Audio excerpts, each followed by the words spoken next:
L'émission suivante est réalisée grâce à un partenariat local. Bonne émission!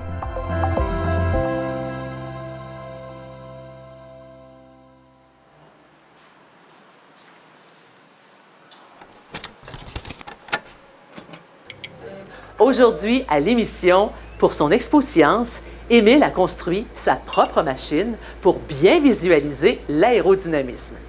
De plus, avec Camille, on parle du défi génie inventif pour les jeunes du secondaire. Scientifiquement parlant, est-ce que vous savez ce que signifie le terme marsouinage en Formule 1?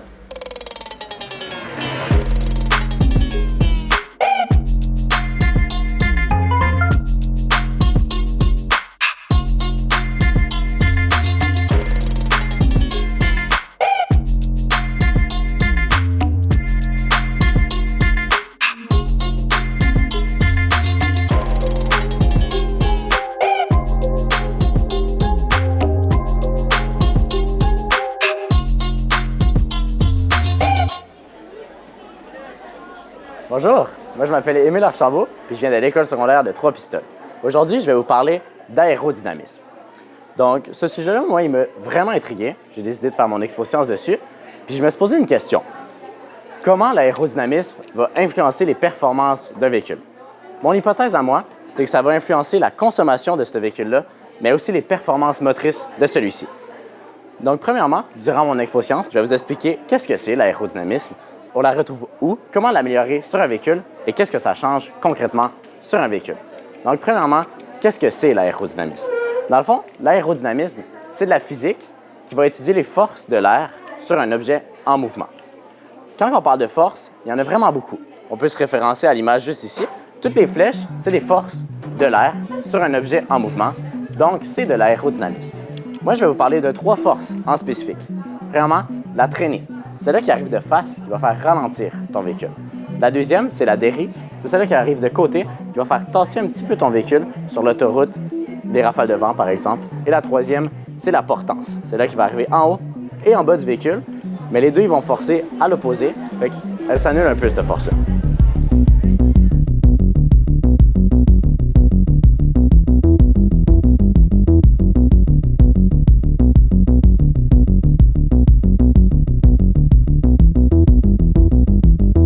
Par la suite, on la retrouve où, l'aérodynamisme? Donc, bien sûr, on la retrouve dans l'automobile. Je vous en parle juste ici. On la retrouve principalement dans la F1, la NASCAR, le rallye et le karting. Il y a aussi dans les sports, comme par exemple pour faire voler un frisbee sur une plus longue distance, mais aussi dans le ski alpin, le golf, le soccer. Il y a aussi, bien sûr, dans l'aviation, pour faire voler les avions. Il y a aussi les plus fascinants, à mon avis, dans la conception de bâtiments. Plus un bâtiment va être aérodynamique, moins le vent va avoir un effet corrosif sur lui. Donc, il va rester construit sur une plus longue durée d'années.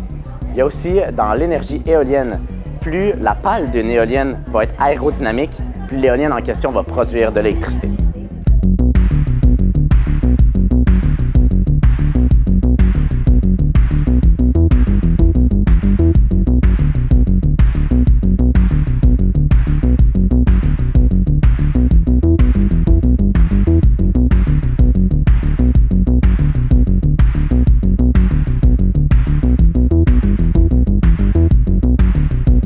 Donc maintenant, comment on fait pour améliorer l'aérodynamisme d'un véhicule? Moi, je donne l'exemple de, en voiture, quand tu baisses la fenêtre puis tu sors la main de ta voiture pour faire la vague comme ça. Quand ta main est comme ça représente un véhicule super aérodynamique. Fait que la première chose qu'on tient en compte pour améliorer un véhicule super aérodynamique, c'est les formes générales. Fait qu'on va parler du capot, du pare-brise, des rétroviseurs, des jantes, mais aussi la hauteur à laquelle il est du sol. Fait que je reprends l'exemple de ma main. Quand ma main est comme ça, c'est comme un véhicule super aérodynamique. Mais quand je mets ma main comme ça, en dehors de mon véhicule en mouvement, ma main, elle fait ça. Pourquoi?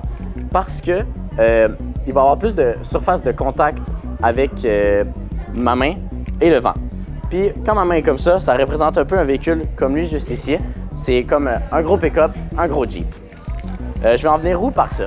Admettons, il faudrait que je franchisse la même distance avec un véhicule très aérodynamique et un moins aérodynamique.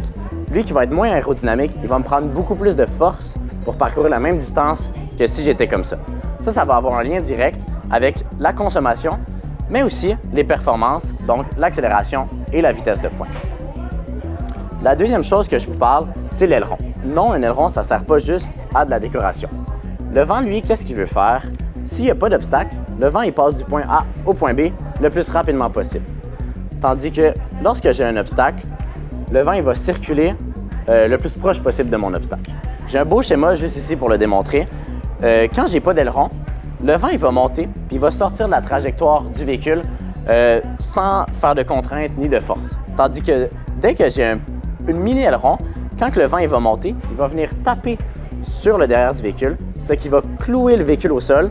Il va avoir une meilleure adhérence au sol, donc un meilleur maniement. Il faut savoir que ces trois facteurs-là, à basse vitesse, ça sert, il n'y a presque aucun changement. Donc un aileron, pour aller faire l'épicerie, ça sert presque à rien. Mais pour les Formule 1, quand on roule à 300, 350 km/h, toutes les choses bizarres qu'on voit ici et l'aileron, c'est des atouts indispensables. Parce qu'à cette vitesse-là, l'air, ça devient comme un mur à franchir. Fait qu'on veut toutes ces formes-là et un aileron pour la consommation, pour le maniement, mais aussi pour les performances motrices.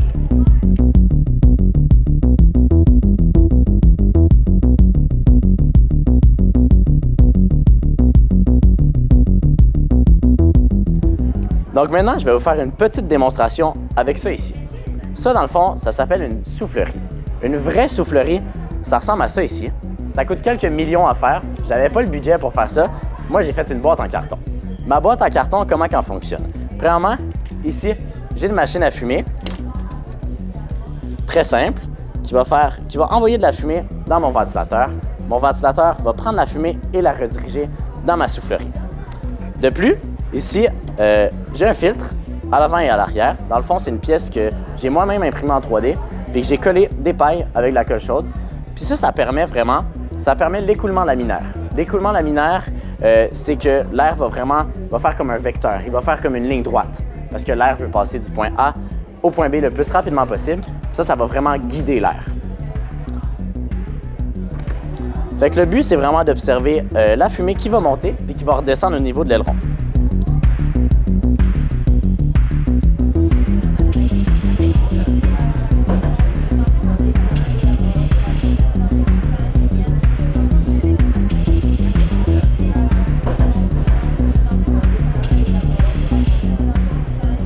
Fait que c'est sûr que c'est pas parfait. On est loin d'une soufflerie qui coûte des millions de dollars, mais pour une boîte en carton, ça nous permet quand même de voir l'aspect de l'aérodynamisme. C'est ça qui conclut ma présentation sur l'aérodynamisme. J'espère que vous avez aimé ça. Bon, l'aérodynamisme, ça change beaucoup de choses dans le fond, Émile, mais pourquoi tu as décidé de parler de ça? Dans le fond, là, je suis en secondaire 5. L'année prochaine, moi, c'est le cégep. J'ai décidé d'aller au cégep de Rimouski en génie mécanique. Puis mon métier de rêve, un petit peu, c'est ingénieur automobile. Puis j'aime beaucoup les sciences, j'aime beaucoup les voitures, j'aime beaucoup la physique aussi. On parle beaucoup de physique dans l'aérodynamisme. J'ai décidé de mélanger tout ça, de créer moi-même une mini-soufflerie. Ça a été vraiment le meilleur moyen pour moi de relier beaucoup de passion, puis aussi de m'aider dans mon futur, parce que j'ai appris beaucoup de choses qui vont peut-être être utiles dans ma future carrière. Absolument. En tout cas, c'est passionnant. Il y a beaucoup de choses effectivement là-dedans. C'est très bien expliqué aussi, un beau travail. Merci. Travail dans le cadre d'Expo Science, évidemment. Donc, la science, elle est partout. Pourquoi c'est important pour toi et qu'est-ce que ça change dans ta vie, la science, par exemple? Dans le fond, la science, c'est vraiment large comme sujet, mais ça m'a permis, surtout durant mon enfance, de faire beaucoup de liens. Tu sais, quand on étudie le français, les maths, tu apprends des choses, mais qui te servent un peu à rien.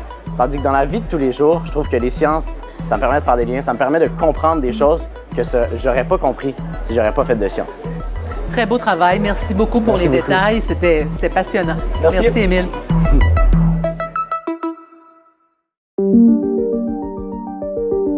On lance beaucoup de défis aux jeunes. Il y en a toute une panoplie là, au sein de Technosciences Est du Québec.